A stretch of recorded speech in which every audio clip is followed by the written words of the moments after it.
there's one independent school that really wants Texas A&M to be number one, and that's Notre Dame after that loss early on in the season. But you know, I think you have to stick to what you know and the facts. The fact is Ohio State is the reigning national champion and hasn't lost this year. And they have two of the best offensive weapons in the entire sport. Absolutely, yeah. We went on and on about how Julian Sayin isn't even the best offensive weapon on his own team. On his own side of the ball. And then you flip it to Indiana. I mean, yeah, you can talk about, you know, they haven't really played anybody. They struggled with Penn State in a down year for Indiana. But still, I mean, Curt Cignetti's lost 2 games. In his first 2 years. And then they went up to Eugene and basically could have knocked Oregon. Oregon's still got to play the rest of the season. Sure. I believe they still are in the top 10 of the college football playoff rankings, but that's a better win than arguably Ohio State, because you could make the argument Ohio State's best win is Texas. It's Texas at the beginning of the season only scored 14 points there in that game, and I'm with you. I think Indiana might have the best win. I think if you look at Texas A&M's overall resume, now the Notre Dame game looks obviously a little bit better, given the fact that Notre Dame, I don't think they've lost since that game. And then with Texas A&M, I think you want to give them the SEC boost. But I think it's all going to work itself out, because between 1 and 3, I mean, typically, if it all goes chalk, for the most part, 1 will play 4, 2 will play 3 in the semifinal game. So if you just have to play the number 1 team a week early, what difference does it make if you're really, one of those teams? So I'm right there with you there on that. Our top 25 now out from the College Football Playoff Committee. Keep in mind, this is the overall rankings, and then you have to do a little some extra math to find out the top 12 that will be actually in the poll, because it's not necessarily always a 1-for-1 what the poll is to what the committee's rankings are. But we'll iron all that out. Cincinnati, South Florida, Tennessee there at number 23. Pittsburgh with a big game this week against Notre Dame, the college game day destination this upcoming week. And talked about those comments last show. I know, yeah, exactly. Given what Pat Narduzzi, he doesn't care if they're 22 or 122. A little shocked by Iowa still being on there. I mean, they're giving them credit for taking Oregon to overtime, I think. Right. I think they're the only them and Tennessee are the only 3-loss teams that are in the top 25. I'm staring at it now because I did not know if they had another 3-loss team, but there's some talk this year that we could get a 3-loss team in the college football playoff. I don't know if I see that happening. I think everything has to break the exact right way. But we have a couple of 3-loss teams there sneaking their way into the top 25. Inside the top 20 we go. This is where we see the mash of ACC teams all kind of sandwiched all in here. Louisville at 20, Virginia at 19, followed by a pair of Big Ten teams, Michigan and USC. And then Georgia Tech at number 16. Georgia Tech there going up 1 spot from a week ago. Georgia Tech is the lowest ranked 1-loss team. The 2-loss teams that are ahead of them, I'm not going to play spoiler, but just some notable 2-loss teams that are ahead of them: Notre Dame, Texas, Oklahoma, Utah, Vandy. So the pollsters are really telling you they're not that impressed with Georgia Tech's resume. No, and they're not impressed with the ACC at all. Because, I mean, that's basically what I'm taking from it. The highest ranked ACC team, if we keep it going here, is just one above them in Miami. He took down Notre Dame, and I think that's why the Hurricanes are still above them, even though Georgia Tech only has 1 loss. I mean, you can't lose to NC State. That's the one that might keep you out of it, honestly. And really should have lost last week to Wake Forest as well. So, I mean, or a couple weeks ago to Wake Forest. To me, it's just a very – It's a very weird year in the ACC, and it'll be interesting to see just how many teams get in from this league, because historically you think about Florida State, you think about Clemson, but they're not built like that right now. They add in more teams, but I feel like it's watered down.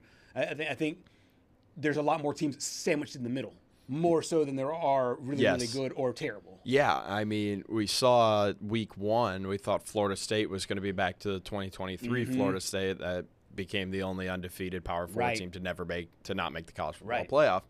And then Florida State, they have this great offense. They have the number 1 offense in the country.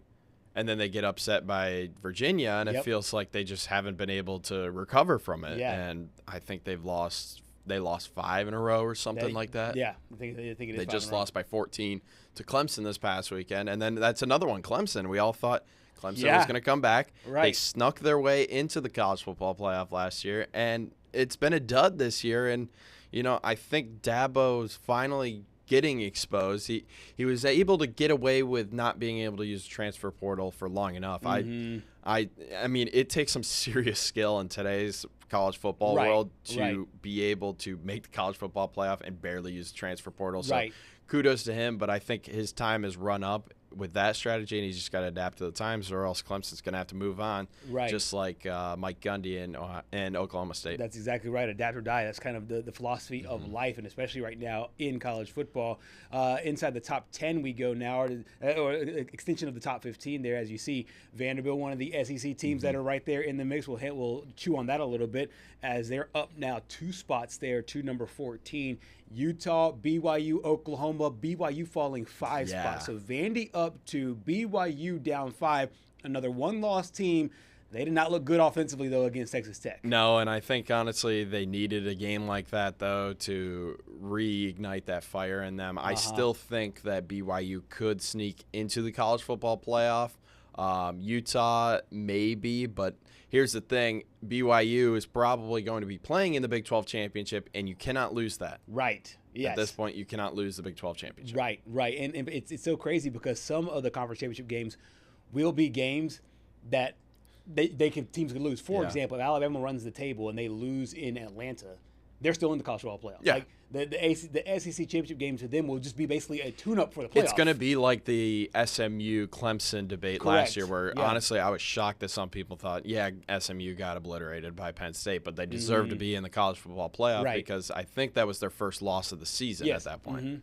Like that would have just been ridiculous, right? To not have them in. But a different situation for BYU, because I think when they do play in that game, they will have to win in order to keep their playoff hopes alive. Inside the top 10 we go. Texas, even though they were idle, they were up 1 spot. Notre Dame to number 9, which could create something interesting there as far as branding goes. You mentioned Oregon. They're at number 8. Ole Miss is number 7. They are down 1 spot, but I mean I think the committee still thinks of them in the same light as they did a week before. Texas Tech was kind of the big mover, the only really big mover inside the top 10 that really made a real impact on their team, up to number 6. What stood out to you? I think Texas Tech moving up to 6 is a little bit interesting to me. I know it was a big win over BYU, and they do have a couple of big wins in regards to the college football playoff. Right. Now, I don't see, and we'll get into this here in a minute, I don't see Texas Tech staying at 6 the rest of the season, because that would mean they have to win out and win the conference championship. Right. They got UCF, they go up to West Virginia, and then they got to win the conference championship. I mean, you're talking about what could be an SEC roster with how much money they've thrown into the teams. Yes. But still, that's a tall ask. Especially, I don't want to toot my own horn, but the West Virginia Mountaineers are looking to play spoiler. They already spoiled one team season, the Houston Cougars. Right. And now they're going to be wanting to hunt for them again. They got a chance to do it once again there at the very end of the season. Top 5 remains the same. Ohio State, Indiana, Texas A&M, Alabama, and Georgia. Georgia, of course, playing Texas in a huge matchup coming up this weekend. We talked a little bit about the Vanderbilt Commodores. It seems like this committee has been very high on Coach Clark Lee, Diego Pavia and company, and still giving them a realistic shot to sneak their way into the playoff. Yeah, I mean, honestly, I feel like 14th is a little generous for this team, because if you've looked at who they've played in the SEC and the wins that they have, I mean, you could make the argument that their best wins against number 10 LSU. That's right. But LSU was number 10 at the time. We've seen how LSU has panned out since. And then their worst loss, it's to a team 4 spots in front of them right now that just vaulted up the rankings ever since the Florida loss. Right. They still have Kentucky at home, and then that big one in Knoxville to end the year. I really do find it interesting. I mean, if we're going off of this, if Texas and Oklahoma does lose, or if they both lose. If they both lose, right, which is feasible. I could see Vanderbilt sneaking in as that last at-large bid. That would be amazing because, and we've talked about the importance of that Tennessee game, but they might sneak in before then. Let's just say Saturday. Let's say Oklahoma loses in Tuscaloosa, and let's say Texas loses between the hedges at Georgia. I could see them right there, and in next week's bracket, they're right there inside the top 12. That's got to vault them up.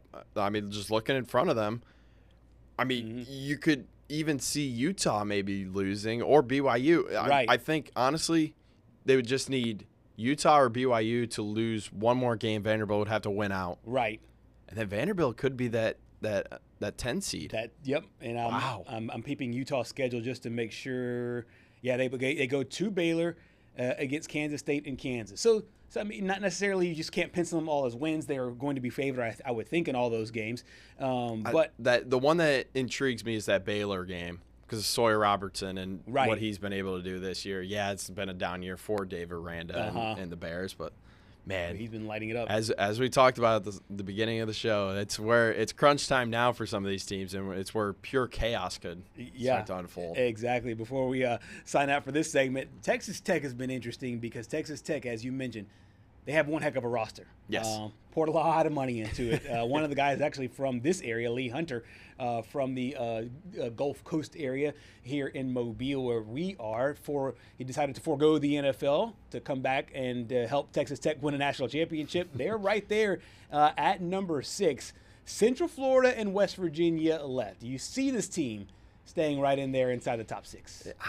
It's just, as I mentioned, they're pretty much penciled in to the Big 12 championship. Yeah. I know mathematically they aren't in yet, but I'd assume hosting UCF, I mean, they're probably going to win that game. UCF's only win in the Big 12 is over West Virginia, but West Virginia's been playing good as of late, so that's the one wild card game. Look, if Texas Tech wants to host a college football playoff game, they have to win out and win the conference championship. Yes. That's just what I think, because if they win these next 3 games, presuming the Big 12 championship as well, they're an automatic. I would say they sit right at 6. Right. If they win each of these games, they're not going to move from 6.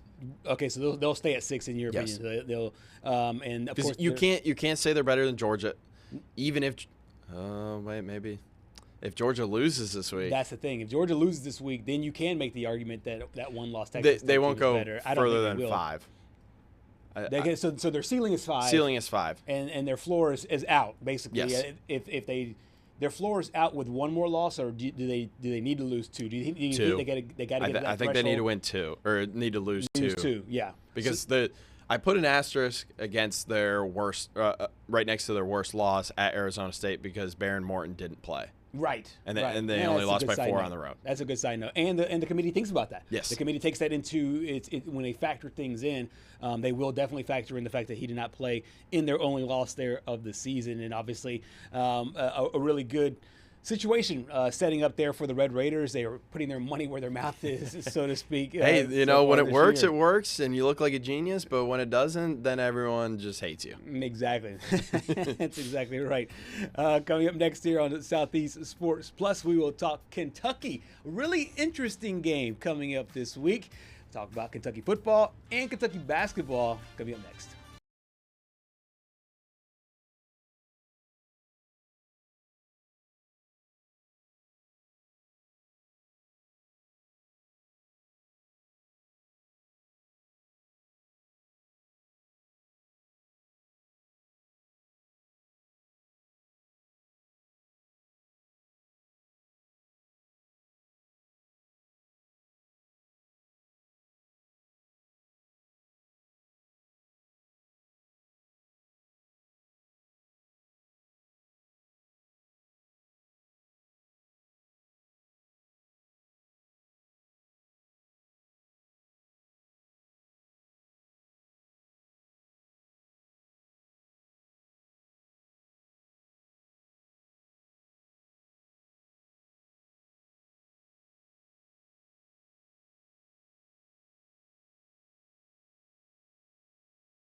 Back here on Southeast Sports Plus, we broke down the latest top 25 poll from the College Football Playoff Committee. Of course, there's no change there. Inside the top 5, the SEC could make its way to setting a new record. They set a record in basketball last year in the Big Dance. They could set a new record for the 12-team College Football Playoff with maybe 4, maybe 5. Right now, there's 6 teams in the top 12. Of course, I don't think 6 will get in from the SEC, but that would be interesting. One of the teams that's not in, however, playing very well right now is the Kentucky Wildcats. Obviously, a huge win last week, dominated Florida. You see the final score there, 38-7, 2 straight wins. This is a program that was basically on life support a few weeks ago. We were talking about Mark Stoops maybe being a defensive analyst for Kirby Yes. Smart in Georgia, maybe. But they have found some signs of life here, but a really interesting game coming up this week. Yeah, and I mean, before we get into that game, I want to point out something that our friends in Arkansas would always say about Sam Pittman, and it was like he would do just enough to win his job back for the next year. And I feel like this win over Florida probably secures Mark Stoops' job for next year. But he's going to enter next year on the hot seat, as it seems like he always does nowadays. But I think I read that they changed the offensive play calling leading into this game, and that definitely helped here. I mean, the ground game was just unstoppable. Yes, 233 rush yards and 3 rushing touchdowns. Cutter Boley had a pretty good game. He had a QBR of over 90, I think, for the first time this season. So, you know, they're starting to get hot at the right time. Obviously, college football playoff hopes are well gone. But this is going to be an interesting test this week because they welcome in Tennessee Tech. And while you might not think that's a great matchup, Tennessee Tech is 10-0 in the OVC. Yep. And it's a game, in my opinion, because Tennessee Tech, they come in, they have nothing to lose. I mean, they're just going to go out there and just play ball. We'll talk about their quarterback here in a second, but they walk into a Kentucky team that obviously 4-5 on the year, still have hopes of playing in a bowl game later on in the year. But this is a really tough matchup, and typically you don't see lines on these games from your onshore books. Sometimes your offshore books will have some lines. I've heard anywhere between 11 points, 9 points to 11 points as far as where Kentucky's favored. So in this game. Yeah, so I mean, giving the Golden Eagles a shot here. Yeah, I seriously could see a scenario where Tennessee Tech actually wins this game. And honestly, I was probably thinking right in the 8-11 range for Kentucky being favored. I mean, you look at this matchup on paper and you'd think Kentucky's got at least 20 points on them. No, I mean, this is going to be a pretty good matchup. And you know, Tennessee Tech has a pretty good quarterback over there. I mean, 22 passing touchdowns, 4 interceptions. He can do it on the ground, too. 77 carries, 440 on the ground, and 3 rushing touchdowns. But you got to give some respect to Cutter Boley because it seems like he's started to find a little bit of rhythm here the last 2 weeks. Absolutely. He certainly has. And he's had that confidence. I think he had the confidence last year, but the team was not having success. I think that we've said this a lot of times on this show. Quarterback's best friend is a good running game. And once they were able to run the football with consistency, I think that gave Cutter Boley a chance to really settle down into the offense a little bit more and play a little bit more consistently. But the other side of that graphic was the comparison to the Tennessee Tech quarterback, Kekoa Vispris, I believe there is his name. The senior out of Washington. And he comes in with one heck of a resume, more than 2,100 yards so far this season. We said the Golden Eagles are undefeated on the year, 22 touchdowns to 4 interceptions. That ratio is ridiculous. Wow. And at about 400 yards there on the ground, so more than 2,500 yards, 25 touchdowns, only 3 interceptions. And say what you want to. I know that he's playing largely against OVC opponents. And if you look up the OVC stats, Jacksonville State was in the OVC, and OVC's seen a little bit more as a basketball conference, more so than a football conference. But I think that this is a Golden Eagle team and a quarterback that will come in to Kroger Field, Kroger Stadium, whatever they call it these days. They're going to come in with a lot of confidence and, like I said, nothing to lose. Just go out there and just air it out. I mean, what do you have to lose? I mean, you're going to an SEC school. You're getting paid. Obviously, everyone talks about, you know, playing these mid-majors and them getting paid as well, and which is great for these mid-majors because that's a major revenue boost for them. But honestly, we've seen it on the basketball side already. I know Tennessee Tech isn't Division II, but I think we've already seen 3 Division II teams on the basketball side upset Division I teams this year. So I wouldn't put it past the Golden Eagles to go into Kroger Field and upset the Kentucky Wildcats, but that might. I know I just talked about Mark Stoops might have his job for next year. I think if he loses this game, then it's right back on that. Yeah, he's right. It goes right back to it. Speaking of Mark Stoops, we got a chance to hear from him about wanting to have success for this fan base who's obviously been very loyal. It's important. I acknowledge that.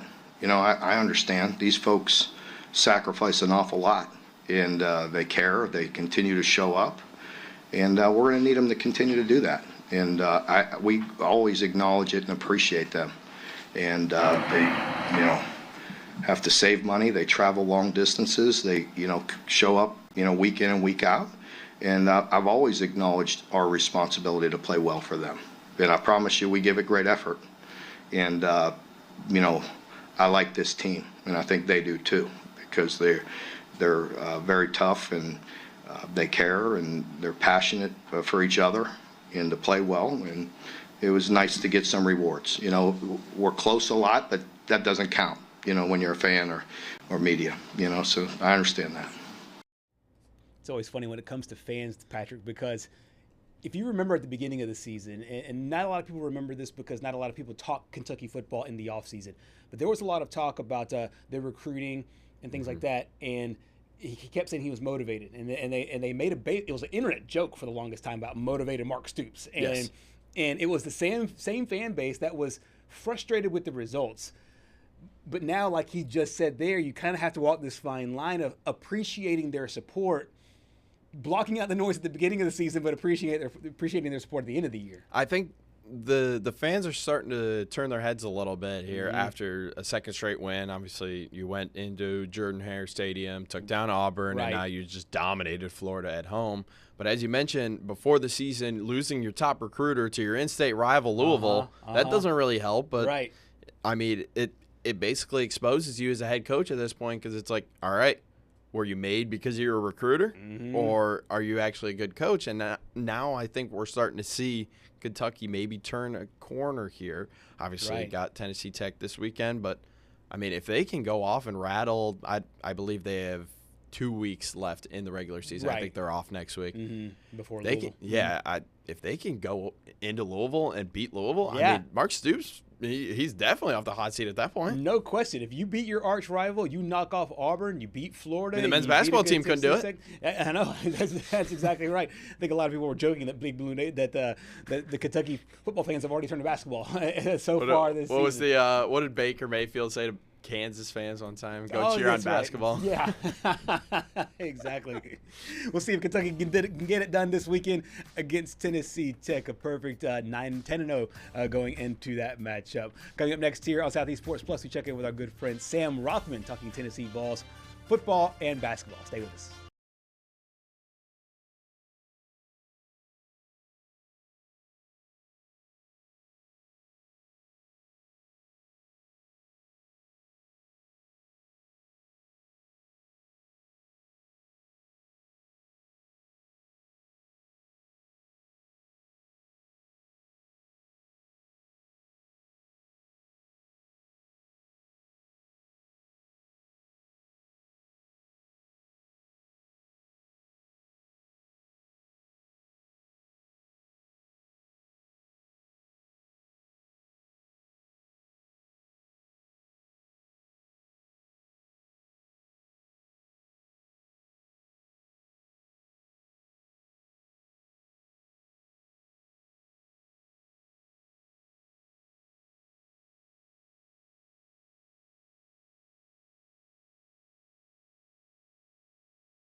Welcome back to Southeast Sports Plus here on a Wednesday.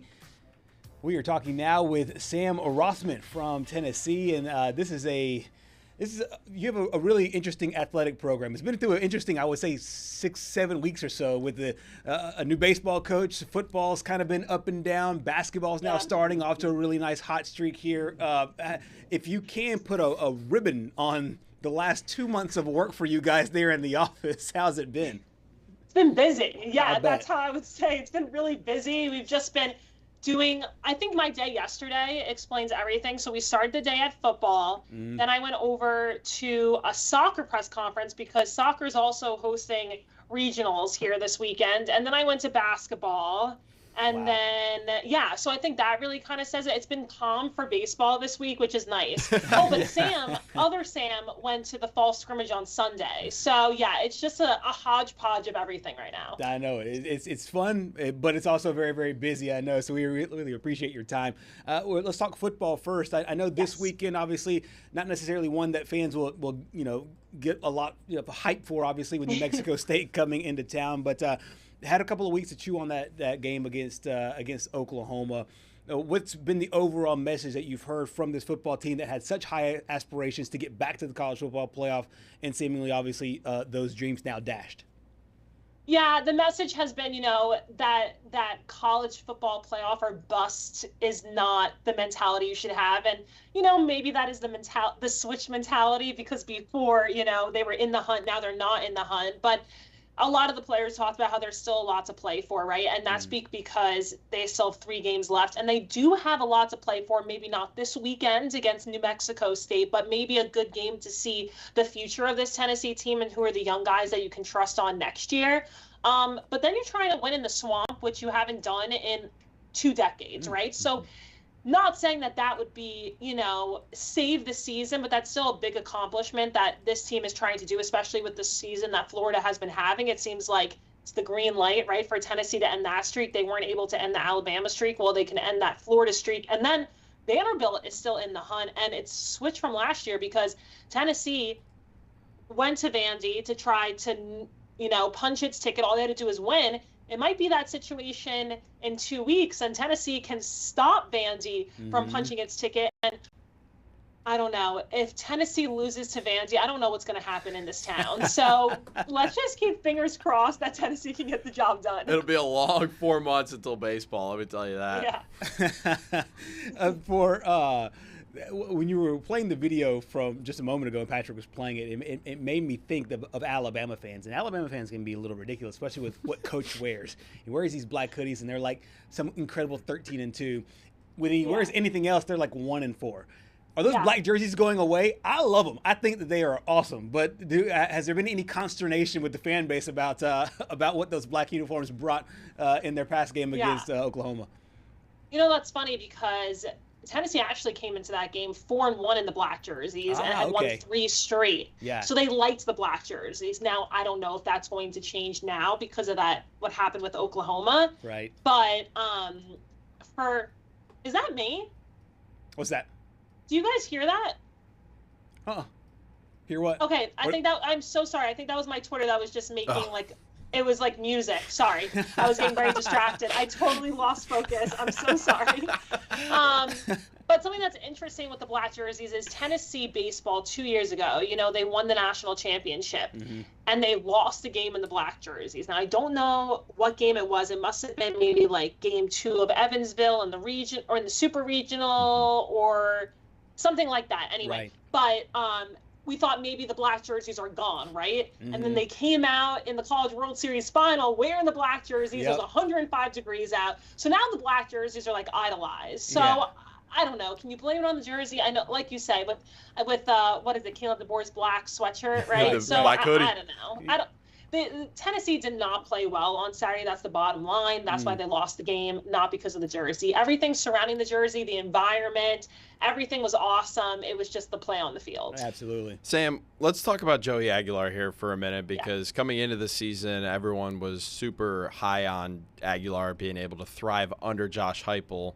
It feels – I don't want to say it feels like a wasted college football playoff opportunity because, I mean, it was a tough schedule and anybody can beat anybody in the SEC. But I want to look forward now to the outlook for Joey. I think he's out of college eligibility as the rules stand right now.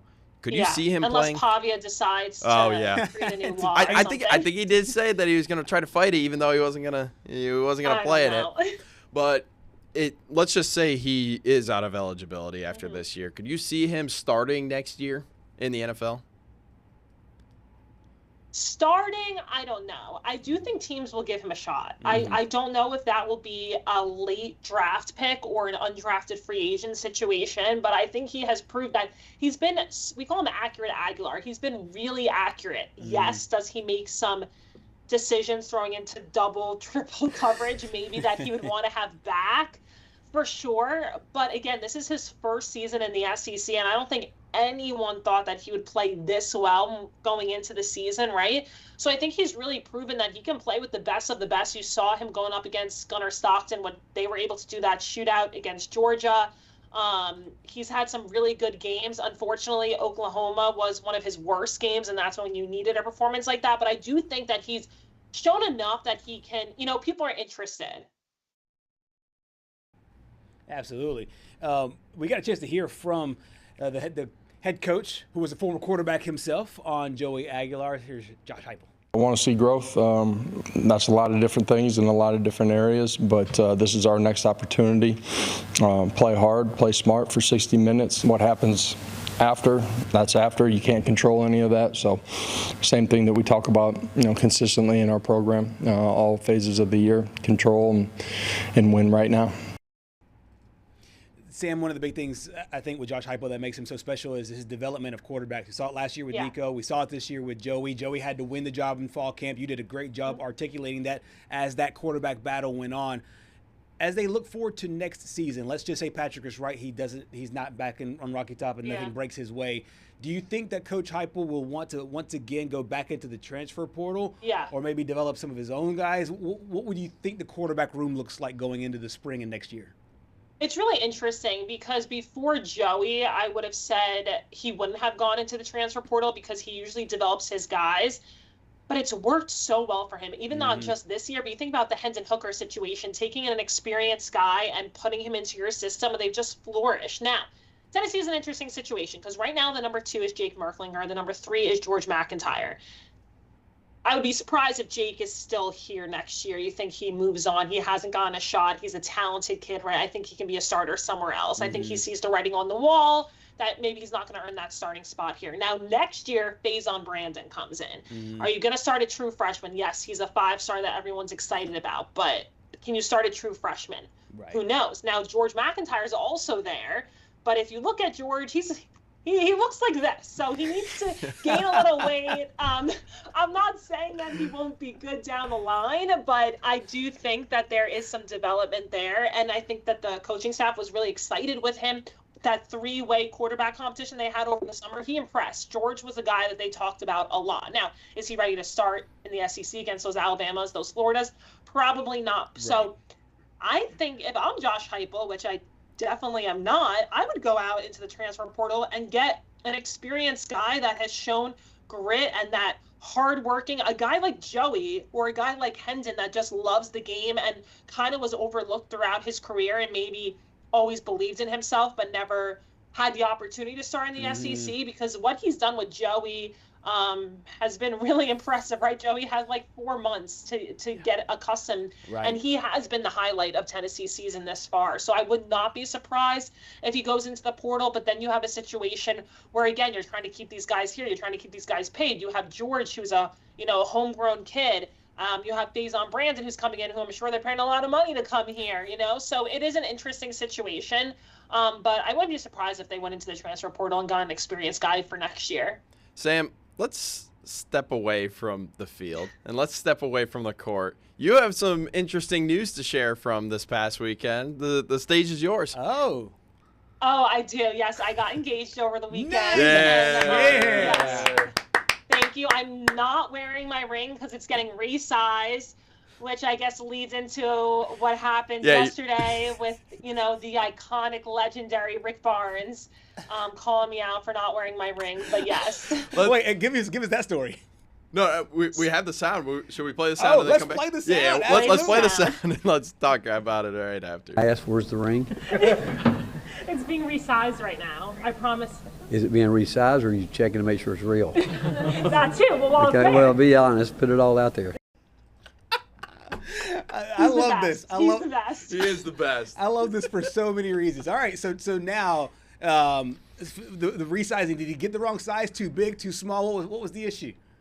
Way too big, and I went with some of my friends, and I know that the lady who helped us, her name's Christina. You don't need to know that, but anyway, Christina wrote it down that I was a 5 3/4. So I don't understand why when it was, the box opens up and it was a 7.5. Like this thing was swimming. I still have mine in my notes app. Right, exactly. Thank you. So yes, we dropped it off yesterday, but today it's ready. So I'm picking it up today. Actually, after I get off the phone with you guys, I'm gonna go pick it up. I'm gonna make sure to get a certificate for Coach Barnes to prove that it is real. Because knowing him, he will question it the next time I see him. So yes, we're all just looking out for you, Coach Barnes. The two of us, we're all looking out. He really is looking out for me. He wanted to make sure that I wasn't, I wasn't getting gypped off, and because if it was fake, who knows if I would have said yes or no. So and now I already said yes. So if it's fake, maybe I'd have to go back and rescind my decision. So I love it. You're locked in. Speaking of Coach Barnes, his team is now 2-0 on the season. Obviously, with the 2 wins early on in the year, I mean, obviously not the greatest opponents. The schedule gets a little bit harder moving on. But what do you make of this basketball team 80 minutes into the season?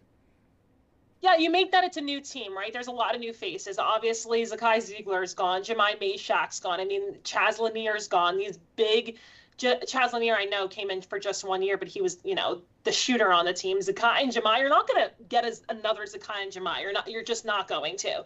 So I think it is going to be a challenge this year to find that chemistry, and Rick Barnes has talked about it. But if anyone can do it, that Coach Barnes can do it. And there's a lot of excitement about Nate Amen. He was just named SEC Freshman of the Week for good reason. He's broken freshman records. He's averaging over 17 points per game in 2 games. He went toe-to-toe with Duke in an exhibition game. And there has been flashes, guys, where you see what this guy can do as a freshman. You're like, holy moly, this guy's going to be good, right? And he's just the nicest, most humble kid. And I think that's why Coach Barnes and this whole team is excited, because he came in a 5-star, all this, the limelight on him, but he wants to improve and he wants to get better. So I think that's just all you can ask for as a player, but he's shown that he's been really good in the post. JP Estrella, he was out last year. He's coming back and he looks really good. I think the team will be good. Jacoby Gillespie has given this team a little boost. But yeah, there's a lot of new faces, and that first game against Mercer wasn't great, but they did look a lot better against Northern Kentucky. So I'm interested to see how they do tonight against North Florida. They'll continue to get better, right? It's just a lot of pieces, new faces, figuring it out. But it's Tennessee basketball. It's Rick Barnes. They'll be fine.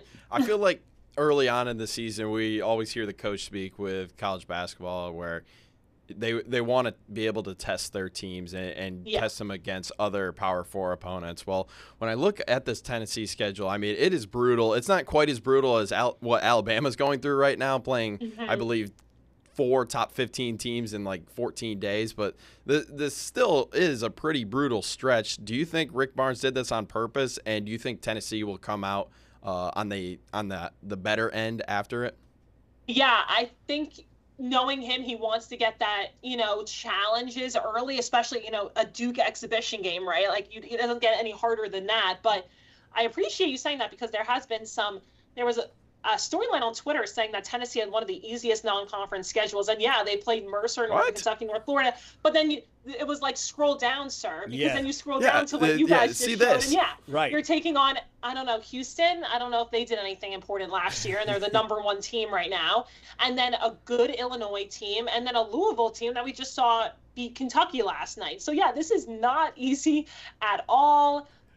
Don't sleep on that team in the middle there. Patrick, I was getting to it. You're playing Syracuse at the Carrier Dome. That's tough. And Syracuse is actually blowing out bad teams this year.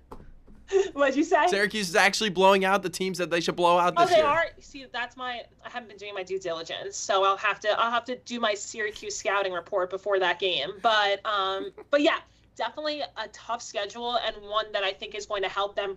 Doesn't really matter what you do right now. It matters how you're playing in January, February, March, of course, right? And I think that having these tests early, figuring things out before SEC playing, before these games that really, really matter is going to be huge. And yeah, along the way, if you can upset a Houston or a Louisville or something like that, it wouldn't hurt, right? Right, absolutely. Before we let you go, we want to touch on the Lady Vols for a second. Lost the opener against a really good NC State team by 3 points. Since then, really bounced back well through 3 games here. I know they got a game coming up tomorrow against Belmont. What do you make there of the Lady Vols going into the season? Yeah, I mean, Kim Caldwell's not happy. And if you've seen any of her press conferences, she says it how it is. She's not happy. They went toe-to-toe with NC State, played well in that game, but she hasn't seen what she's wanted, especially in that UT Martin game. They were trailing. It was close at half. She just says they're not playing like they want to win. So I think as a player, hearing that from a coach like Coach Caldwell, I expect them to come out tomorrow, maybe hang 100, you know what I mean? So Nice. I wouldn't be shocked. Nice. But again, they'll be fine. They have the talent. There's, again, a lot of new faces on that team as well. And obviously, they lost Ruby Whitehorn, unfortunately, due to some legal issues, and she was taken off the team. But yeah, a lot to figure out. But again, they'll figure it out. This is a team that, went to the Sweet 16 last year in the first season on a first-year head coach who had none of her players. So I think she'll figure it out as well. Absolutely. I know you got so much going on. High school. Yes, go pick up that ring. High school And now sports, I got to pick up my football, ring. and now you got a resized ring to pick up, and we want to see it next time you're on the show. Sam, You thank got you. it. I'll flash the bling next time. You're awesome. Thank you so much for joining us, Sam. Bye, guys. See you later. Sam Rothman out of Knoxville. Guys, she needs to get that ring resized and back to us on the show here. Yeah, I mean, got to get it resized, got to get it back to us. Rick Barnes calling that was awesome, though. Hopefully Rick Barnes comes out in March or in April with one of his own. Exactly, yeah. The shiny bling bling. Yep, absolutely. Absolutely. And Rick Barnes calling her out was absolutely hilarious there. Coming up next here on Southeast Sports Plus, it's overreaction time. We have that and more next.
It is Hump Day here on Southeast Sports Plus, and we are closing up hour number 1 here on a Wednesday with one of our favorite franchises, so to speak, here on this show. At this point on a Wednesday? Yep. Oh, yeah. Every Wednesday. Every Wednesday. Into the first hour, we have some things to chew on. We have the games to chew on, obviously, from last week. Now we have the committee polls to chew on and the Heisman odds, the updated Heisman odds, and everything else that comes out on a Wednesday right before the next week's games. It is our overreaction time. Who do you want to go first? Yeah, honestly, I'll go ahead and lead us off here. Okay. So, starting off bold, Texas Tech is not better than Ole Miss. Interesting. I don't care if Texas Tech has a quote-unquote better win than Ole Miss by beating BYU. Mm-hmm. I still think Ole Miss is the better team. Ole Miss has the better offense. Yeah, that would be an interesting matchup if Ole Miss were to go up against Texas Tech's defense. But as I mentioned earlier, I don't see Texas Tech staying at that number 6 spot. I think if Ole Miss can handle business, they move up to 6. And now, as I've said probably a billion times, I think the 6th spot is way better than the 7th spot. Right. Because you don't have to play Texas. That's true. Yes. So you're springing it forward. You're saying this is an advantageous spot because of what you don't have to do later on. Yeah, I get that. And then Notre Dame wins by 70 this weekend because of what we talked about yesterday. Pat Narduzzi, nice job. Just throwing in the towel at that point. And John Gruden, welcome to Fayetteville, bro. Wow. I heard a little bit. I don't remember who from Barstool said something yesterday, but they were like, oh, my goodness, Arkansas football, all I can say is wow. And I feel like they have to be talking about Gruden. So you think Gruden gave some insights to the Barstool guys? Either that or my guy is clickbaiting. Oh, yeah. He just wants clicks. I mean, that could be. It could very well be that.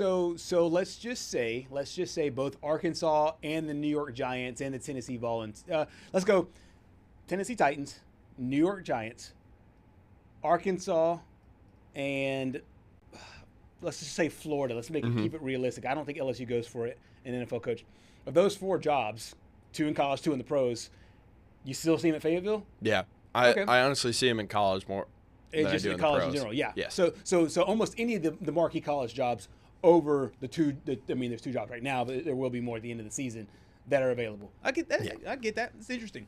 I don't know why I just place him as an NFL coach, but I could see him being happier at maybe Penn State than I would, I mean, I see all of his videos with Barstool, and I feel like he's just having so much fun right now, and that suits the college level more than it suits the pros, right. And I just don't see him wanting to go back up to the pros. Correct. Again. His off-field persona reminds me a lot more of a college coach that can, because and it's almost harder as guys get older. Right. We're seeing with Bill Belichick, it's harder to engage and be exciting to commits and recruits. It's the complete opposite with him. He feels like he's Benjamin Button. He's aging backwards. Yes. Yeah. And you see his infectious energy. You saw it with Ty Simpson, Ryan Williams, and a lot of other guys there. So that's interesting. I like that. All right, here's some of my overreactions going into this week. It's a staple. We're going to welcome somebody to the Heisman house. This time we're welcoming Fernando Mendoza. That pass to clinch the game. And I know people will say it's Penn State, but he went on the road to a really tough place to play. You need moments. You need Heisman moments, and he gave us that. And you could say, hey, the catch is better than the throw, and I would agree with you, but given the body of work this season, I would say Fernando Mendoza obviously has a chance here to get himself into the Heisman house. My next one, let's just be straight up. Let's just be honest. The ACC does not belong in the college football playoff. Don't blame you. Don't blame you with that one. And honestly, and people would ask, does that even mean one team? And yes, I mean, that doesn't even mean one team. They don't. So you're saying JMU? JMU 100%. JMU 100%. Or a second group of 5 team. If you're not going to do JMU, if you're not going to respect the Sun Belt, then I would say whether the second team in the American. Second team in the American over the ACC. Not forever, but certainly this year. And we've just seen too much evidence of that into this season. Georgia Tech, I don't believe in. Miami, I don't believe in. Virginia, absolutely not. Louisville, hanging on by a thread. I don't believe in any of those squads. Next up, I gotta preface this. Yeah. I'm actually in favor of a 16-team playoff. Okay. Overall, I'm in favor of a 16-team playoff. My graphic will look a little hypocritical to my take because I do believe that it's a 16-team playoff, but I do believe that this year it's a little watered down because if we do 16 teams, we're gonna have to put in one of those trash ACC teams in this mix, and I just don't believe that you don't need those teams to settle out a national champion this year. No, and I think next year it's confirmed that it's going to be a 12-team playoff again, so we would have to wait until the 2027 season. But, I mean, maybe by then there will be more parity, and then the talent will be spread out a little bit better to the point where we can see. But I think if we keep on, as a sport, if we keep on pushing this college football playoff or bust, everyone's going to push for, well, let's make it bigger. Yep, make it bigger and bigger every time. And already If we had a 16-team playoff right now, Georgia Tech would be eating, Miami would be at the table, BYU, Utah. I mean, you make an argument there that those teams are in a good shape now. But ACC doesn't belong. Hour number 2, Southeast Sports Plus, continues after the break. Stay with us.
In our neck of the woods, sports is tradition.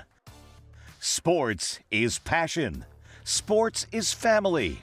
Sports is fun. Welcome to our house. This is Southeast Sports Plus Live with Simone Eli and Gerhard Mathangani. The second college football playoff rankings are out. Texas is in a peculiar spot because they are top 10 in the country, as they have a huge matchup ahead of them. In a lot of people's eyes, this could be make or break for the 2-loss Texas Longhorns as they go in between the hedges to Athens to face the Georgia Bulldogs. You see the playoff implications there for this game. We'll discuss that here on Southeast Sports Plus. I'm Gerhard Mathangani, joined by Patrick Walsh in this one. And Patrick, to me, this one is really interesting because so many things really set up well for Texas, but also so many potential pitfalls for Texas. Not only do they play Georgia this week, they close the regular season against a team that's undefeated, number 3 in the country right now, in Texas A&M. Texas sitting on 2 losses. However, their first loss to the number 1 team in the country in Ohio State. Obviously lost in Florida there as well in the swamp. To me, I don't know if this is make or break because of Texas A&M. Right. But this is probably as close to it if they want to be able to keep that candle burning, so to speak. Here's the thing.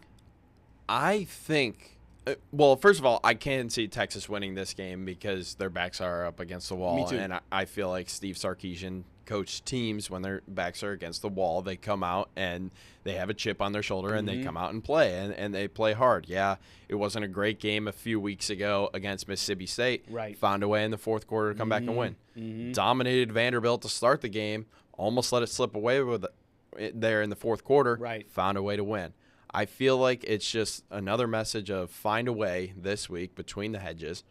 But I think, honestly, I can see Texas still making the college football playoff with 3 losses. I can especially see it if they lose this game but beat Texas A&M. Right. I could especially see it then. But right. I think if they win this game, they're in.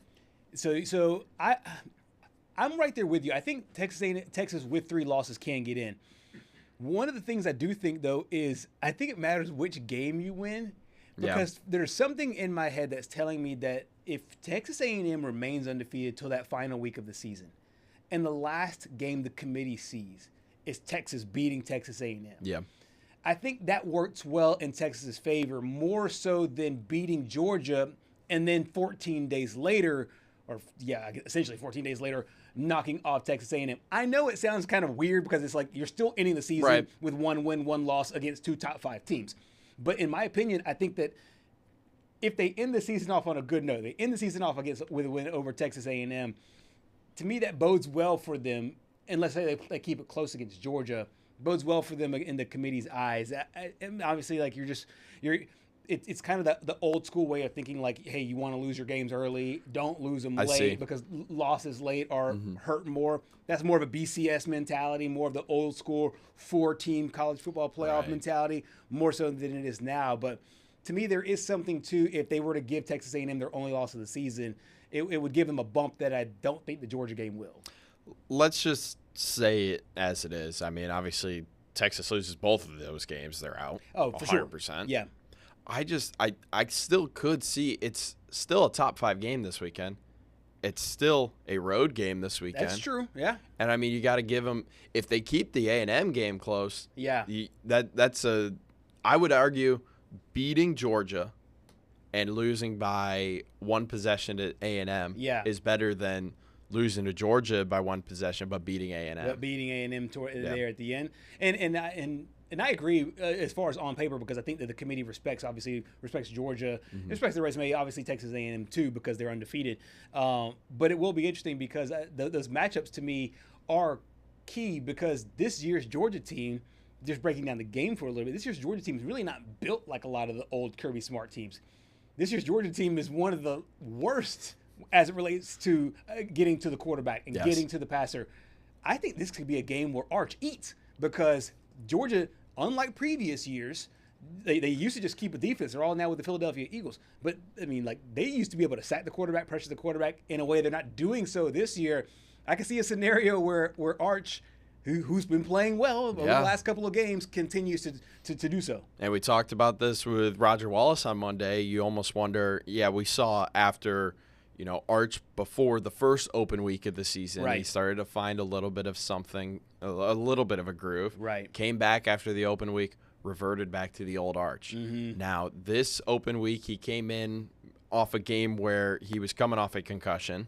Right. Played amazing against Vanderbilt, even though he was recovering from the concussion. Obviously, he recovered enough to play. Yep. And, we talk about it sometimes in the major leagues with baseball, and how much time is too much time off, right? Especially at this point in the year where you're trying to make your way into the college football playoff.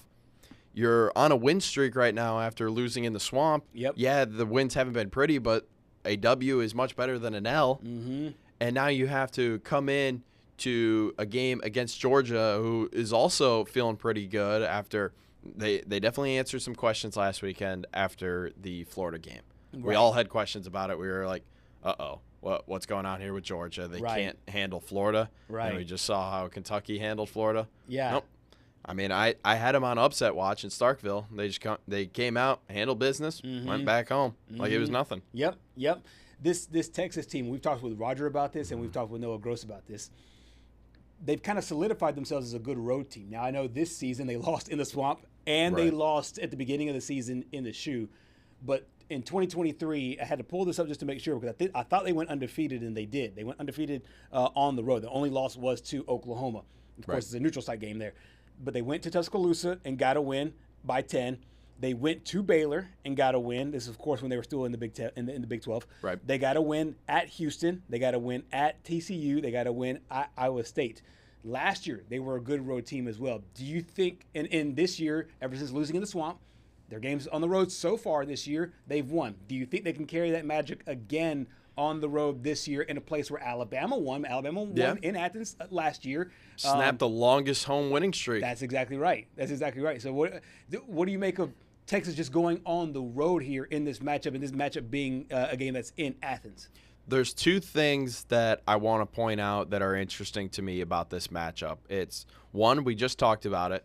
Georgia can't pressure the quarterback, can't sack the quarterback. It's been a problem all year, just unable to apply any pass rush or anything against Arch, who is building some momentum. Right. Yeah, I don't think they're going to go to Riley Wingo again to start the game. Right. It seems like that's just been the go-to guy to start the game, and honestly, I think they've done it too many times to where it's still a surprise. And then the other side is the Texas defense has been bad recently. Yeah.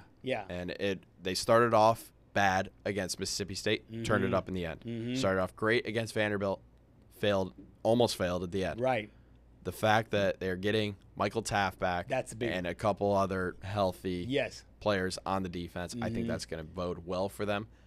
I see Texas winning this game. Wow. I really do. I see a path for them to win. I know playing in Athens is difficult. I mean, it's just going to be hard to be able to try to get a win there. But I think, given what you just said about the pass rush, I think Georgia has one to too many deficiencies going into this matchup that does not let them sustain against a Texas team that is, like you said, ascending and playing a lot better going into this year. And we've talked a lot about the Georgia defense and how they don't look the same. However, Steve Sarkisian says that when he cuts on the film, he sees a really talented squad. Well, I see these three linebackers hit the quarterback, and it's all three of them, And so whether it's C.J. Allen, Wilson, Chris Cole, those guys have length. They're elite rushers. They're very gifted at when they call even their run pressures of getting to the quarterback, and then in some of the obvious passing downs, we know they have a great package on third down. So, I think one of the keys is always everybody wants to look at sacks. The other key is, are you affecting the quarterback as much as it is sacking the quarterback? And so, hey, we've got to do a great job of identifying those guys and minimizing their ability to affect the game. Naturally, I think we have one turnover in the last 4 games on offense. And so our ability to continue to protect the ball, I think, is paramount. And then defensively, we've got to find a way to get the ball off them, whether it's off the quarterback, the runners, affecting the quarterback in the pocket, forcing some errant throws. That's when we're at our best. And the ball is of such a value to us that we got to continue to make that an emphasis this week throughout the week, so that's an emphasis Saturday night. You want to know an interesting stat? What? He was talking about sacks and pressure, so I had to pull up the numbers because I know narratively what these teams are doing, but I did not know statistically what these teams are doing against the passing game, so to speak. And Coach mentioned it, and I agree largely with him that it's not always about the sack numbers. A lot of times it's about the pressures. I do think sacks still really matter, though, as far as being able to switch up position there. Guess who the team is dead last in sacks this year? Sacks by. Georgia? Georgia. Dead last in sacks by this year. 11 sacks on the season. Guess who's number 1? Texas? Texas is number 1. So these are completely polar opposite defenses that these two quarterbacks will face, Gunnar Stockton and Arch Manning. And as we make these quarterback comparisons, I think it's really interesting because I see a path of Arch doing what he's been doing for the last 2 games, 300-plus yards, being comfortable back there, dropping dimes. And I see a situation for Gunnar Stockton, who's been a good running quarterback this year, to be thrown off his game a little bit given Texas's insanely good defensive line. I don't think it's crazy. I just find it really interesting because I think both these quarterbacks are going to have 2 completely different games given the defenses they face. While we were playing that soundbite, I was trying to think of, what would my keys to the game be if Texas were to win this game. and I thought of one specific one, and it's win the time of possession. Yeah. Because when I think about, okay, what happened in Georgia's one loss this year? They lost to Alabama at home. What do I remember about that game? It felt like Alabama had the ball the whole game. The entire time, yeah. Yeah. I mean, just slow, methodical, just chew clock, these 8-minute drives that'll score a touchdown because, I mean, Kirby's come out and said it. Right. Georgia cannot create explosive plays on offense. Right. So they can't really get into these dogfights. And the one time that they did, it was against Tennessee. Right, And exactly. we see how Tennessee's defense is. Yes. It's arguably the second worst Probably in the worst. SEC. Exactly. Yeah, that's exactly right. And in order to do so, they'll need those explosive plays, but they need to play to get off to a faster start early on. We got a chance to hear from Kirby Smart about his quarterback, Gunnar Stockton, who will lead his team at home against the Texas defense. He's brought wisdom. He's brought consistency. He's made good decisions with the ball in terms of keeping us out of bad situations. I mean, you look at it, he's avoided quite a bit of sacks. He's avoided catastrophic things like turnovers, and he's made plays with his legs, and he's made plays with his arm. So, I mean, I think he is he's improved throughout the season and continues to do that, then it's going to make us very hard to defend when he plays well. As it stands right now, Georgia's a 5.5-point favorite in that matchup, a 6:30 kickoff between the Hedges in Athens. Coming up next, we head over to Spartanburg, South Carolina, and check in with Mariah Ross. Stay with us.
Back here on Southeast Sports Plus, hour number 2 here on a Wednesday continues with a trip out to Spartanburg, South Carolina.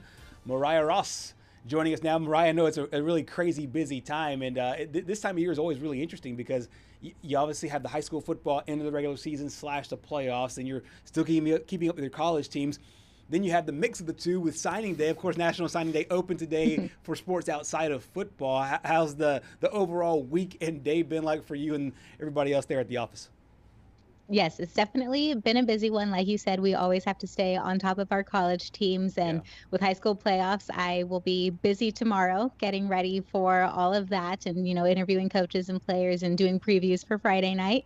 Today, though, like you said, all the focus was on signing day. We're very happy for all of the kids who are moving on to the collegiate level and getting to play the sport that they love at that level. But it's definitely been a little bit of a busy day. Yeah. So excited to take a break and hang out with the two of you for a while. Absolutely. And it's a pleasure as well. And we're obviously in the same boat. Had a lot of signings today. We're obviously really proud. It's part of what makes this job fun to be able to watch those kids take their talents to the next level, no matter what level it's on. Let's talk now a little bit of South Carolina. Obviously, it's been a rough trip here over the last few weeks for this football team.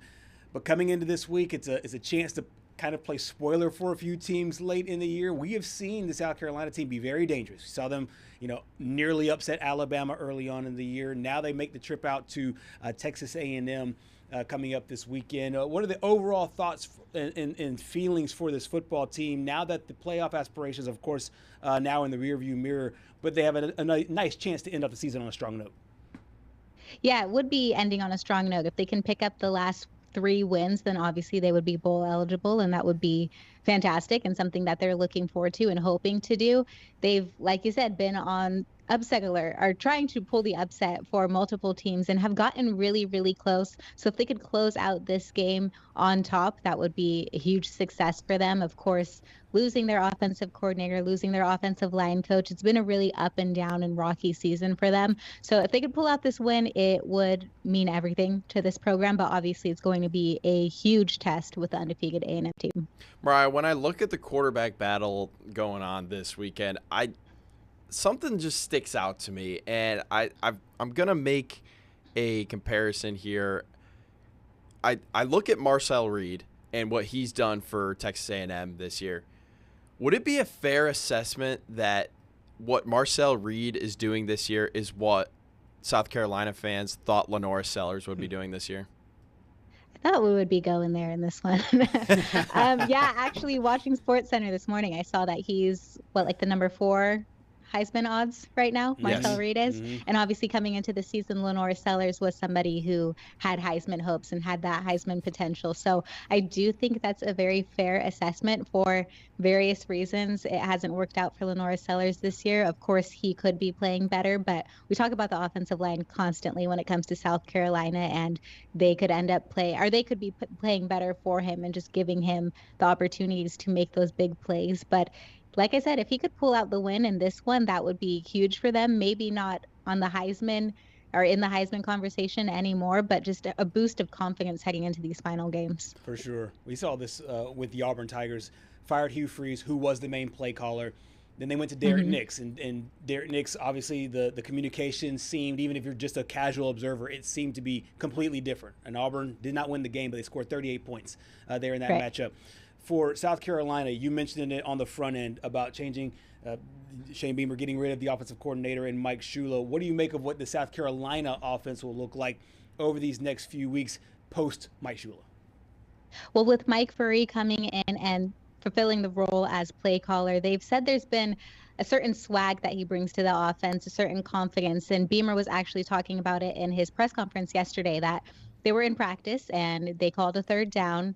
And, Mike Furry said, do I have 2 plays? If we don't get it on 3rd down, can we get it on 4th? Beamer said yes. And Mike Furry said, we don't need it. And they ended up going and getting the 3rd down and, getting it to a 1st down. So he just brings a certain confidence, Furry does, that could hopefully help this team just close out the season with a bang. He was the head coach at Limestone, just a school down the road that is now no longer with us. But, it was a D2 program that he led for a couple of seasons. And in those seasons, they were 1st in passing yards per game, 1st in yards per game. So he has been effective leading a strong offense, and they're hoping that he can turn this South Carolina offense around this week. For sure. We got a chance to hear from the head coach and Shane Beamer on handling all those multiple responsibilities. Yeah, certainly my loyalty is to this team and doing everything that that I can to help us play our best over these next 3 weeks, starting this Saturday in College Station. So there's nothing that I'm doing, Hale, that is going to take me away from preparing our team to go perform our very best on Saturday. There's nothing taking me away from that. But certainly you have an eye, going forward, no matter what the coordinator situation looks like. With 26, whether it's someone that's already on staff, whether it's somebody from the outside. The fact of the matter is there's two open positions on our offensive staff that I've got to fill, and having the bye week allows you to do some things from that standpoint, kind of get the ball rolling, knowing that you have decisions that you have to make after the season. So I was able to utilize last week to do a lot of stuff: recruit, prepare for A&M, work on our own team, but then also get a head start on some staffing decisions that I have to make after the season. So I was able to do that, and kind of like when a coach when I got hired here as the head coach, I went back to Oklahoma and finished coaching out that season to win another Big 12 championship against Iowa State. So it's not the same situation. It's a lot less on my plate from that standpoint, but it's similar in that you're kind of I was doing two different jobs at once. Mariah, before we switch over to the women's basketball team, there were some reports that came out this week about Lenora Sellers potentially exploring transferring to Miami. Is there any concern about the Gamecocks might lose their quarterback? That concern hasn't been voiced publicly. I've seen reports also of him making the comments that he doesn't feel the need to go anywhere. He wants to continue winning with this program. Obviously, he's a South Carolina native, and the program is really important to him. I think his relationship with Shane Beamer is really important to him. So I don't know that that's a possibility, but obviously the world of college football today, anything could happen. I think it would be very hard on the Gamecocks if they did lose him. Do you see a situation where bidding war might be too strong, but that South Carolina will have to fend off a bunch of other teams that are interested in him and have to pony up a little bit more money just to keep him there in Columbia? That's similar to the report that I saw, was that he would take less money to stay with South Carolina, is what I saw. I don't know how true that report is, but that's something that's kind of been circulating also, is that he really wants to stay with this program. How true that is, if that came from his mouth directly, I don't know. But yeah, it's obviously something that can happen, and the transfer portal is a very strong pool for a lot of these guys. But, being a South Carolina native, someone who grew up watching the Gamecocks, I think it's somewhere that he wants to be and somewhere he wants to continue to grow. Absolutely, especially when you get those checks with 2 commas. The world talks a little bit differently there for those guys. Let's flip over to basketball now. Of course, a team that's perennially in the championship hunt, the national championship hunt, is the South Carolina women's basketball team. Right. 3, I wouldn't call them easy games, but 3 nice wins so far on the season. Their last one was against Clemson. Just like we saw with Louisville, Kentucky, that game was played very early, and Clemson, South Carolina played early as well. Held Clemson to 37 points there in that game. I know there's a lot of talk about how good the South Carolina team is, but seeing them execute the way that they have so far in the first 3 games, what do you make of Coach Staley's crew? Yeah, I think this is a crew that is still trying to gel and figure out their chemistry on the court together. Obviously, it was a big win when you look at the final score, but they did struggle a little bit at the end of the second quarter. Going into the third quarter, they actually were outscored by the Tigers 11-10 in that third quarter, which is not the kind of performance that you are used to seeing from the Gamecocks, who usually put up a lot of points. So still trying to figure it out. They only have 1 returning starter from last year's squad. They have a lot of players and a lot of growth and talent on that team, of course, but they have a relatively small bench and a team that's going to have to figure out how to work through the moments where you're tired and the moments where, you may not be physically able to get back on the court, but you have to push through those mental barriers and, get back out there. So we're seeing this team grow a lot early in the season. And I think that win over Clemson last night was really big for them, especially heading into their game at, I don't want to say USC, but Southern Cal coming up on Saturday. Mariah, Joyce Edwards had a really nice night last night with 18 points, 8 rebounds. Is she someone that Dawn Staley can rely on as the season goes on? And I did also see that this was South Carolina's 15th straight win over Clemson. Yeah, they always love picking up a win over the Tigers, of course, the in-state rival. But absolutely, Joyce Edwards is someone she can lean on. I actually saw her in a state championship game on her last season of high school, and she was the entire offense, the entire defense. I swear, every time she got her hands on the ball, which was basically the entire game, they were scoring and just, blew the other team out. I don't even know who she was playing. It was just an amazing performance. And she's continued to do that in college. Like you said, 18 points last night. And she did really well on defense, too. She tied a career high with 3 steals. And so she's just continuing to develop and grow for this team. And now being a starter in her sophomore season, I think we're only going to see her continue to grow. Absolutely. Kind of a two-part question here because it's a top 10 matchup coming up next. But what I realized when I looked at the South Carolina USC, I'll say the USC and USC matchup here coming up on Saturday. I know all these games with all these streaming services, they're pretty easy to get now. So you can kind of consider every game a nationally televised game, but they're playing on Fox. And it's kind of like the Big Four isn't seen in the same way as it was maybe 2 decades ago, but being able to have a marquee game and a marquee time in a marquee network, how important is it for this team to kind of put their best foot forward in another big time event against a big time opponent?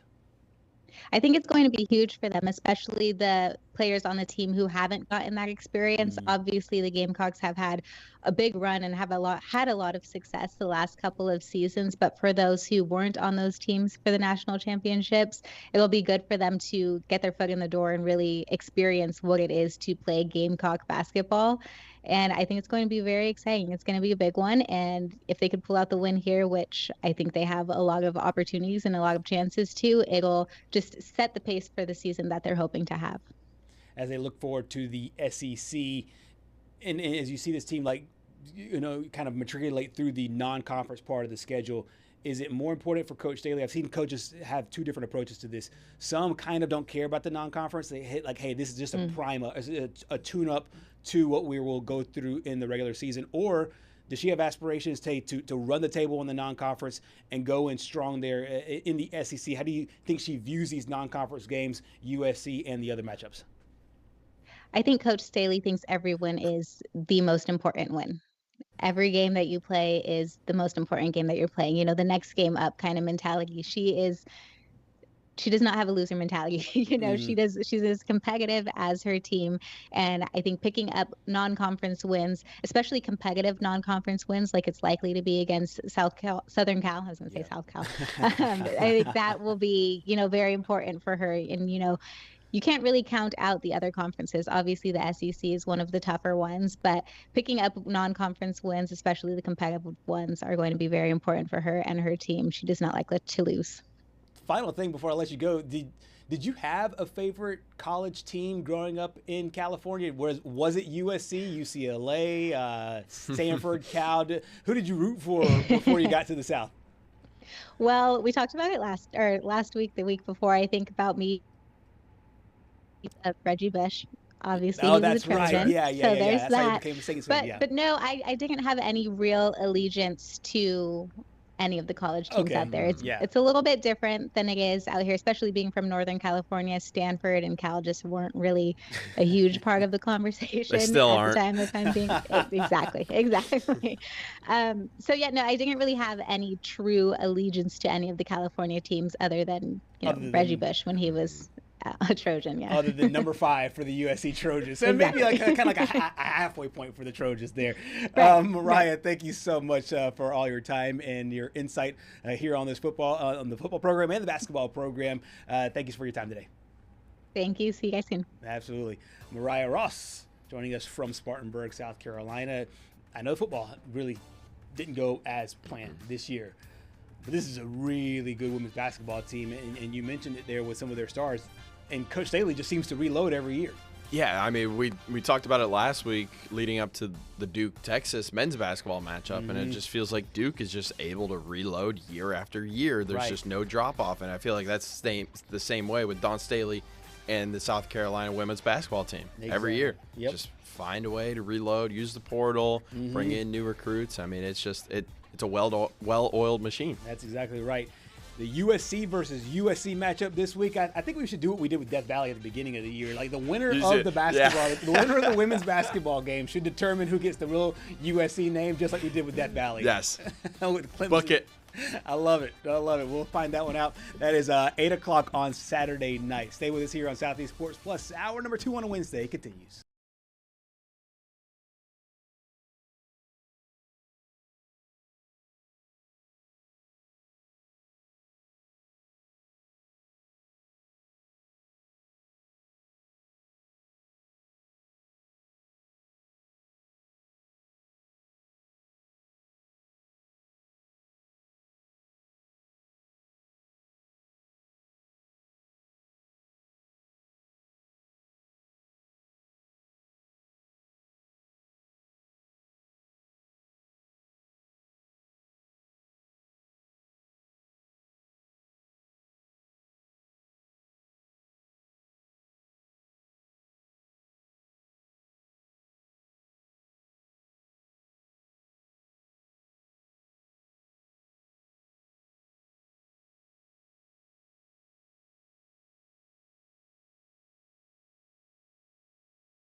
Back here on Southeast Sports Plus. It is a Wednesday. It's a really fun time of the year, in my opinion, because this is where we get the crossover from basketball into football to basketball. We have a lot of high school athletics going on right now. And one of the big things about it for me is the fact that a lot of these college basketball teams are really scheduling these marquee matchups earlier in the year. Right. So before, a lot of people, myself included, would not necessarily dive deep into college basketball until after Thanksgiving. And usually like last week of November, early December, that's when you start diving into the basketball teams. Now they have, about 5, 6, 7, 8 games under their belt. A lot of times they play lesser competition. Yes. But we've been loaded from the jump. I would say over the last maybe 3 to 4 years, with a lot of teams that are saying, hey, at the very beginning of the season, let's hit the fans up with really good competition. And with how good the SEC has been, it makes for a lot of intriguing matchups here in this league. Yeah, and this is the matchup that we're going to talk about here, Kentucky-Louisville, that we usually see towards the end of the year, right before non-conference game or right before conference play starts. Right. We don't usually see it third game of the year, but that's exactly what we did see last night in Kentucky. You got to give them props because at one point I believe the Wildcats were down by 20 with like and made 12 it a minutes left. game. Yeah. But still, there is a little bit of concern here. Otega Owe, your preseason SEC Player of the Year, he really didn't do much, and he hasn't really done much all year. Yep. So that's one concern I would have right there. And then allowing 96 points, that's another concern. A big one. And I don't know, and the season will kind of bear this out, if this is more of a referendum on Kentucky or if this is more telling about what Louisville is. And I think it might be a mix of both. This is a Louisville team, and we mentioned it yesterday, with their coach and kind of the quick, instant surge. I know everybody talks about, microwave, people wanting things to happen so fast. He made it happen really fast at a basketball program that he really likes there. I do like Kentucky's fight, though. Being able, like you said, to be down by 20 with about 12 minutes to go in that second half, and then being able to rally back and make it competitive there towards the end of the season. Do you think this is more telling on what Kentucky is not or what Louisville is? See, that's a tough one because Kentucky came into this game as the number 1 team in the nation, according to Ken Pom. Yep. And then they came out. I don't remember how often Ken Pom's rankings get updated, but I wouldn't be surprised if they dropped to 10 or 15 after this one. I mean, it was a little bit shocking. It's a shock to your system when you have all this hype coming into the season.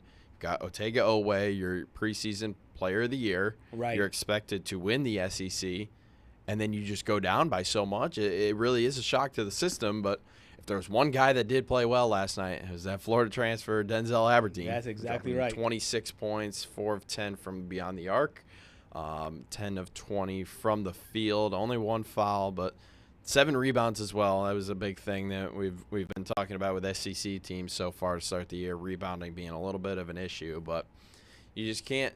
Louisville is much better now than it was 3 years ago, obviously. Yes. You just cannot go down by double digits so early, and then like 20 points. That's just like it's tough to come back from that. Right. I mean, I could probably count on one hand. The last time I watched a 20-plus point deficit be erased was the ACC tournament last year when UNC somehow came all the way back. Oh, yeah. I believe they were down by like 28 to Duke and came back and won the game. Yep. I do remember that. It reminded you a lot of what we see in the NBA. Even NBA teams, it's hard to come back from down 20, but a lot of teams, if you're proficient at shooting the three-pointer, you can. You talked about Ken Pom earlier, and I was eager or interested myself to find out, and they did drop a little bit. They only dropped to 5th, though, in the Ken Pom rankings, and so this is updated because their record is 2-1. As of right now, their offensive rating is 8th, their defensive rating is 9th, and of course, not everybody's played the same schedule, so it's a little disjointed right now. I think we'll get more information. It'll be, you can be able to gauge it a little bit more once almost every team plays some high quality Power 4 teams. But Kentucky right now is the highest ranked 1-loss team, Florida being the other, and Texas Tech also in the top 15 according to the Ken Pom rankings. Of course, he goes by a lot more the advanced metrics and offensive defensive ratings. They're both in the top 10 for this basketball program. For Coach Mark Pope, obviously last year was a lot of hype going into the season. They were itching for the post-John Calipari era to still look good. Was there going to be any drop-off? Correct. And I think a lot of people, it almost mirrors to me what Alabama fans were looking for when Nick Saban left. And it's like, hey, I know Saban, I'm not saying Saban and Calipari are the same people, so don't come after me. I'm just saying you're going from one guy who was known, won a championship, and but had some failings to another guy that had connections to the program, of course, but not necessarily have all of the accolades on the resume, so to speak. What do you think so far from Mark Pope? I know it's 3 games, so we've got to be fair with him. Well, first, I would say if we want to jump outside the SEC, I think we could make a little bit of a better comparison from the Saban to DeBoer. Just say Coach K to John Shire. Yeah. Because, I mean, it took John Shire a little bit to find his rhythm. Yep. It took Kalen a little bit to find his rhythm, but here he is heading into this season. Honestly, through 3 games, you didn't really know what you're going to get the first 2 games.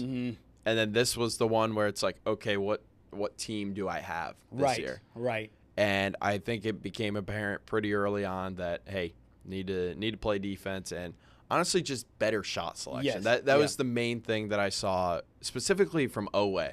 That was a little bit of a shocker to me. It's like, man, he's got all this hype. He's got this confidence. Right. He knows he's good, but some of the shots he was taking, I was like, man, what are we doing? Like just pass it. Yeah. Like stop trying to be the hero.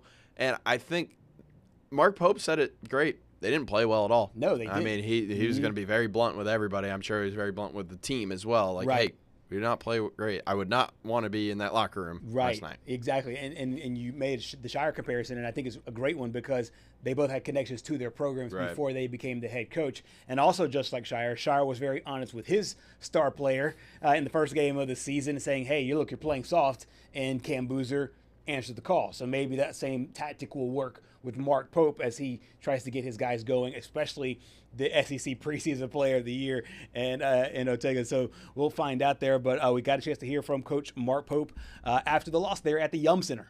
We have a competitive group. We played extremely poorly, and credit Louisville for that. We played extremely poorly, but we do have a competitive group. We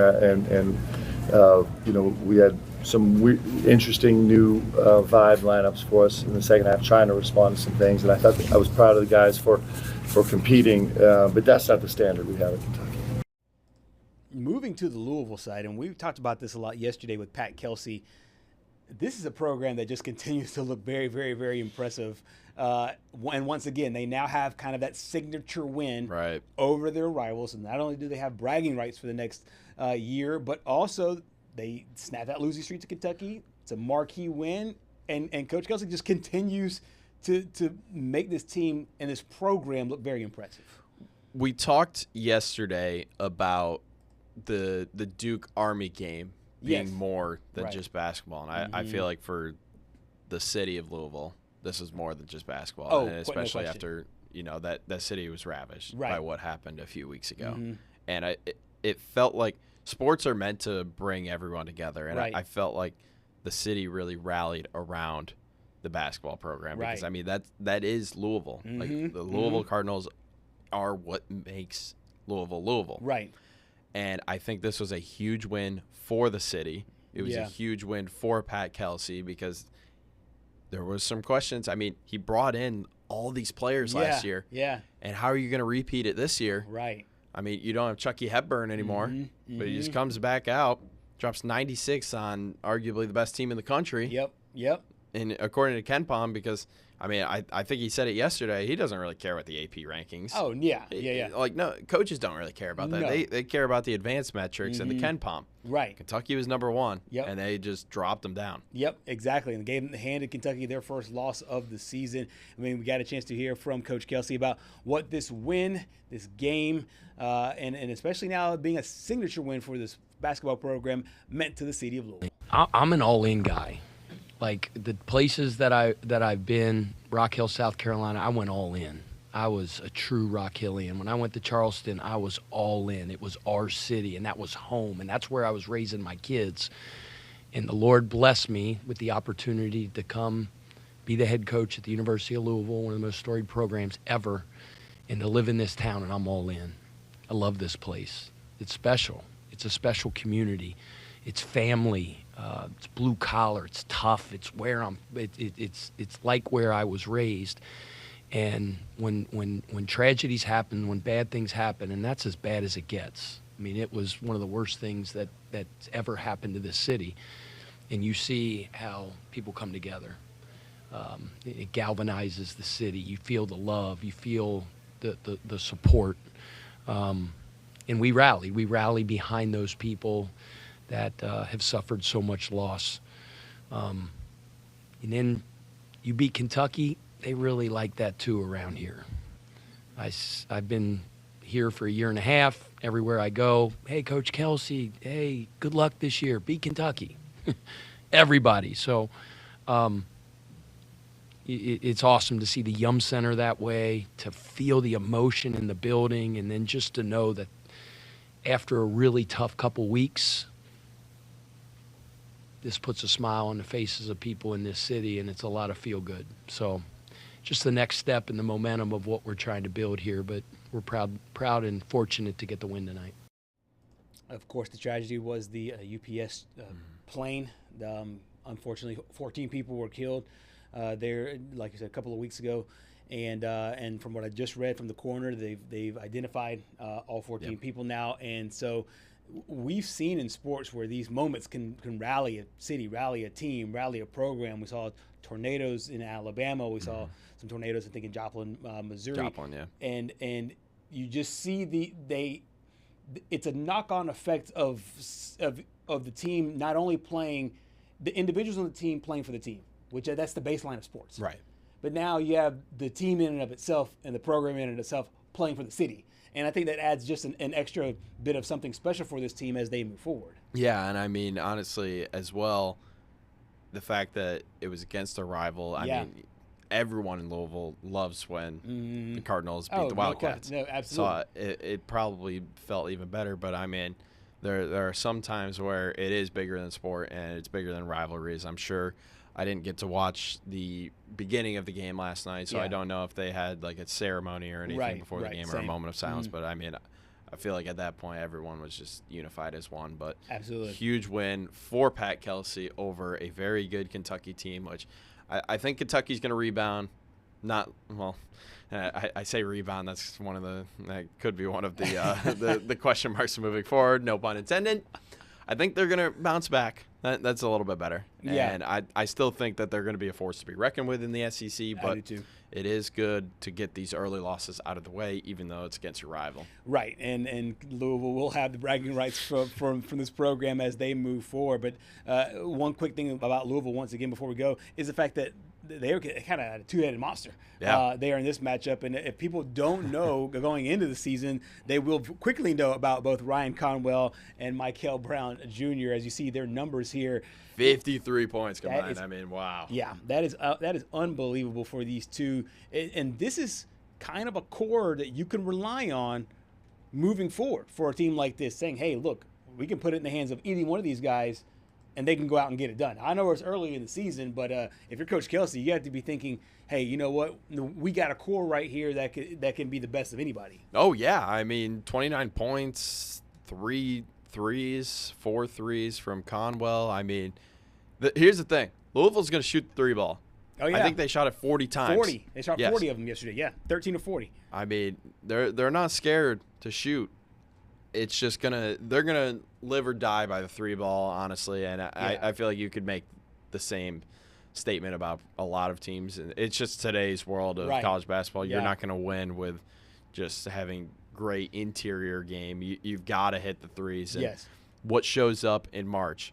Great coaching, great guard play, and great will. Right. And just being able, also, some comes down to some of the basics as well. Can you knock down your free throws? Can you stay out of foul trouble for guys there on defense, because it kind of augments the game there a little bit. But it's Louisville getting their win over their rivals there at the Yum Center.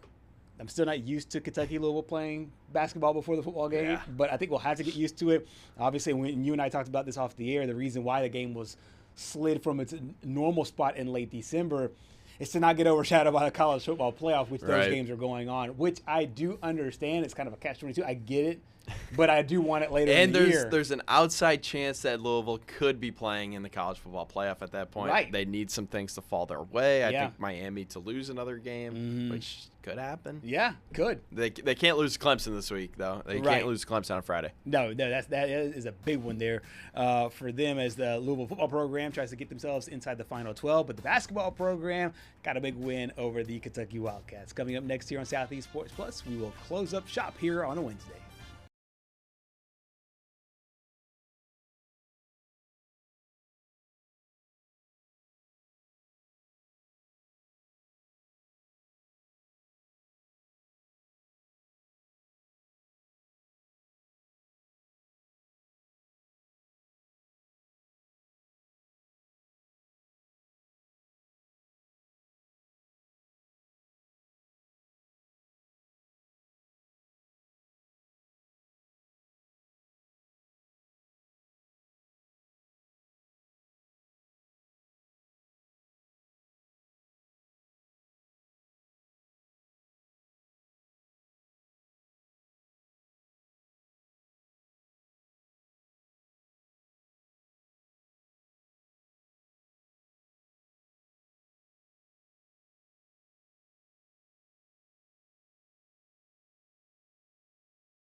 We're back here on Southeast Sports Plus, and the world of sports gambling has really taken off here across the sports in the United States as more and more states legalize it or decriminalize it. However, we are seeing an unfortunate run of individual athletes from across different sports really mess with the spirit of gambling. And this Cleveland Guardians pitchers Emmanuel Clase and Luis Ortiz were officially charged with fraud, conspiracy, and bribery stemming from an alleged scheme to rig these individual pitches. And we'll talk a little bit about what baseball is doing to put some guardrails about this. But once again, just another really unfortunate situation here by two players who really had no business at all rigging and manipulating what's going on to help other bettors win hundreds of thousands of dollars. And again, just like the NBA scandal, it's not like these guys are up and down between the minor leagues. Correct. I mean, Emmanuel Clase, when he was pitching, you could make the argument he was the best reliever in the MLB. Right.